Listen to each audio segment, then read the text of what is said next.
Spiritual divorce. General discussion. After coming clean to my wife a week ago about leaving the church, while she is sad about it, she has been handling it very well, and has been trying to keep conversation and discussion open so it doesn't become a taboo topic. She even told me she wants to hear all the things and reasons, regardless of how taboo they are to talk about in the church. So that's good. But one thing she mentioned the other day was that she feels like we're having a spiritual divorce. Don't know what to think or how to respond to that, just thought I'd share. Edit, since it's come up a bit in most comments, before telling my wife I was leaving the church, there was a very small part of me that was worried for our marriage, worried she would not be able to forgive me and want to leave. But I can now confidently say that is not the case, we are both still strongly committed to each other. We tell each other often that we love each other. We are in open discussion about this, and while she is still hurting, she is committed to making it last regardless. Thanks for all the great replies. You are all awesome. I'm sure you are doing this, but just wanted to say please continue to emphasize that you love your wife, that you love being married, that you are still the same person she married, even if you learn more about the church. I think it's helpful to explore life changes slowly after the talk. Don't bring home coffee or alcohol the next day, don't suddenly increase other behaviors, swearing, R-rated movies, etc., that you didn't do before. For couples who were married in the temple, it can be weird to have their spouse leave the church, and can sometimes trigger worries about how you view your marriage, ESP if it was in the temple. And even for couples where both eventually leave the church, it's kinda weird to look back together on the LDS wedding in a temple somewhere that was preceded by a culty Masonic ceremony, the endowment, and then ended in a small ceiling room wearing a cheap baker's hat and crooked apron temple clothing. You're very right, and I do continue to express how much I love her. And she has been doing the same. Yeah, the letter I wrote to her was a little strongly worded. I made it sound like I needed to make some immediate changes. Ask to be released, stop wearing garments, all that. But after some cool down time, I've talked to her about how a lot of the feelings I had before telling her have been relieved just by telling her, and that I don't feel the need to jump into all the other actions right now. She knows it's happening, but I told her we didn't need to tell our little kids, I could keep going to church with her, stay in my calling for a while, etc. I did say I don't feel good giving any more money to the church. We're trying to figure that out because she is a stay-at-home mom, and I have always been very strong on the opinion that just because I'm the one who earns the paychecks, I strongly believe we both earn the money in the house, because she works her ass off at home. So I told her if she feels the need to pay some tithing, she is welcome to. Our money is not my money. But that's hard because what is 10% for her if she's not working? We haven't talked much more about that yet. Anyway, yes, we are taking it slow, little by little. I ain't gonna bring home coffee or whatnot for a long while. I've always been pretty liberal about the TV shows and movies I watch, so that's not a huge thing for her, but there are definitely things that would be pretty off-putting if I started out right away. Thanks for the advice. Your description of how you feel about the family's money, since she is a stay-at-home mom, matches mine, and boy, did it feel good to read your words. I have had people in the past try to tell me that I earn the money, so I should be able to say what we do with it. But I've told them that simply doesn't feel right to me, and I can't live that way. I'm retired now, so there are less conversations with coworkers who love to tell me how pussy-hooped I was for feeling that way. So thank you. If this post doesn't help anyone else, it sure helped me. Glad to see someone else feels the same way, lol. I got the same crap from guys at work in the past. They would complain about how they are at work all day while their wives sit on their ass at home. We work in IT. We sit at a desk all day typing on computers. My wife is the hardest worker I know. She has a bachelor's degree just like me. She could go out and earn the money easily. She's smart. Just because we decided it would be me that does it changes nothing. If we weren't members at the time, would it be different? Probably. But that's what happened. We're a team. Glad to see someone else feels the same way.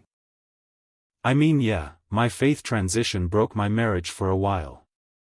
But we took a long view, kept communication open, and once my spouse understood that I had valid issues and real trauma related to the church, things started to heal. We have a great marriage now, 4 years later. We affirm to each other all the time, I'm with you because I choose to be with you. I love you and I like you. Which is so hot. Winking face, so much better to be with someone because they choose every day to be here, rather than because we gotta make it through eternity together whether we're having a good time or not. Your spouse sounds open. Give it time. It's hard for her, because what she likely thought she had in you she no longer has. Honestly, she's said it pretty well. As much as possible, make sure that she knows that you still love her, and are committed to her and your marriage. I suspect your best shot at keeping the marriage going is for her to know that you love her and are committed to her. And eventually that might allow her to investigate the issues and realize that she needs to leave with you. That would be the best outcome if it's possible. My wife is just barely processing all the problems. She knew they were there when I left years ago, but everyone takes their own time to actually see it. We were much like you and your wife in that we weren't going to let religion tear us apart either way. And I am so happy that we did. Life gets better, and better as time goes on.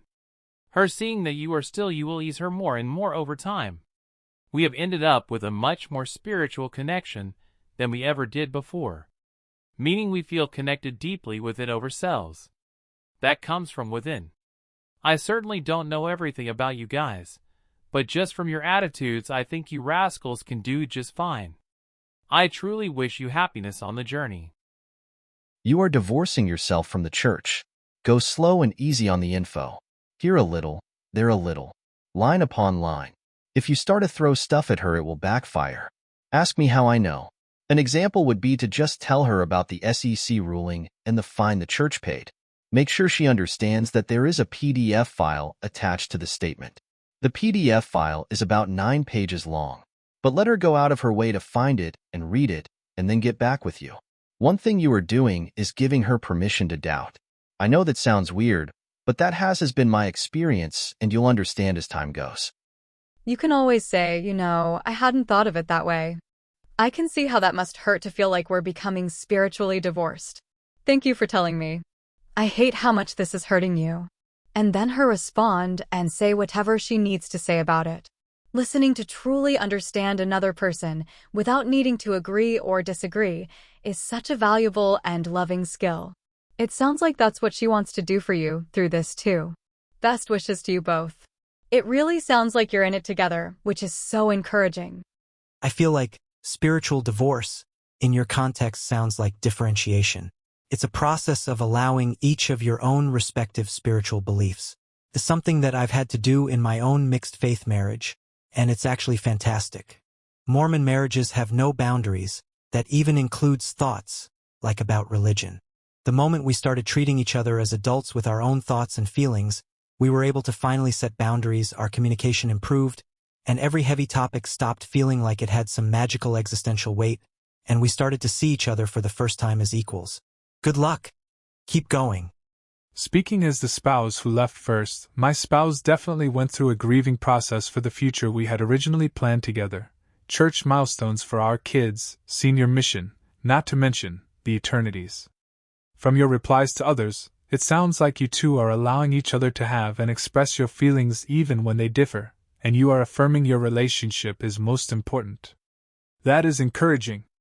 A resource I recommend is the Marriage on a Tightrope podcast and Facebook group. There are great recommendations for navigating potential conflicts respectfully.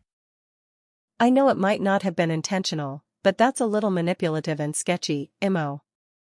No one should be talking about divorce unless they mean it.